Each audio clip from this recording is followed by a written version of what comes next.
Kubaha ikaze inshuti bakunzi ba Fab TV dukurikira umunsi ku munsi. Twagarutse muri ya gahunda y'ubusobanuro bw'izina bw'amazina muba mwatwandikiye muri komenti ndetse n'ayandi mwifuza kumenya ubusobanuro bwayo. Umunsi rero tugiye kuba twaguha ubusobanuro bw'izina Cyril.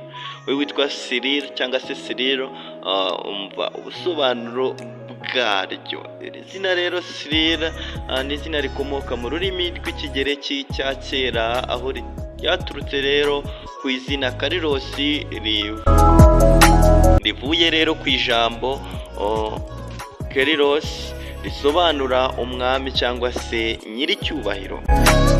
Bityo rero Cyril bisobanura uw'icyubahiro, uwubashywe cyangwa se ufite ubutware. Tugiye kuba twaguha ubusobanuro bw'iri zina Cyril mu bijyanye n'imico, imyifatire, ibyo akunda ndetse n'ibyo yanga, wongeyeho n'inzozi ziwe. Tuguhaye ikaze wowe kigera hano bwa mbere, tukubwira ngo banza ukande subscribe aho hasi no kukazogera kugira ngo uzajye ubona ubusobanuro bw'amazina agiye atandukanye tukugezaho umunsi ku munsi. Bijyanye rero n'imico n'imyifatire y'uwitwa Cyril.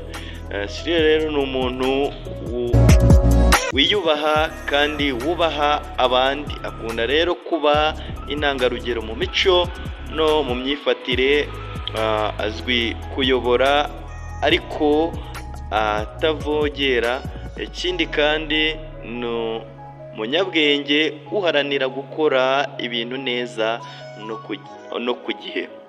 Bijyanye rero n'ibyo uwitwa iri zina Cyril akunda kuba umuntu rero ukomeye mu bitekerezo no mu bikorwa. Akunda rero kugira inshingano zifatika mu buyobozi, uburezi cyangwa se ubuvuzi. Ikindi kandi akunda gukundwa no guhabwa agaciro.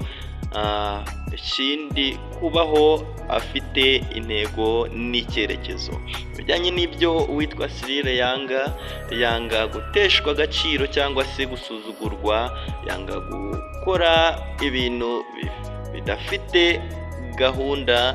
Abantu rero ikindi yanga abantu batagira icyerekezo cyangwa se badaha abandi agaciro. Mu bijyanye n'inzozi z'uwitwa Cyril, akunda kugira inzozi zo kuba umuntu wubahwa cyangwa se w'icyitegererezo. Kandi ikindi akunda kugira inzozi zo gutanga umusanzu mu kubaka sosiyete iboneye. Ikindi kugira aho agera h'icyubahiro binyuze mu bumenyi n'imyitwarire. Ubwo rero yari ubusobanuro bw'izina y'uwitwa Cyril. Wowe witwa Cyril, menya ubusobanuro bw'izina ryawe. Ushobora kutwandikira muri comment tubwire ubusobanuro bw'izina rindi ushaka kumenya, naho mu kanya mu busobanuro bw'andi mazina mugiye kutwandikira muri comment. Ciao.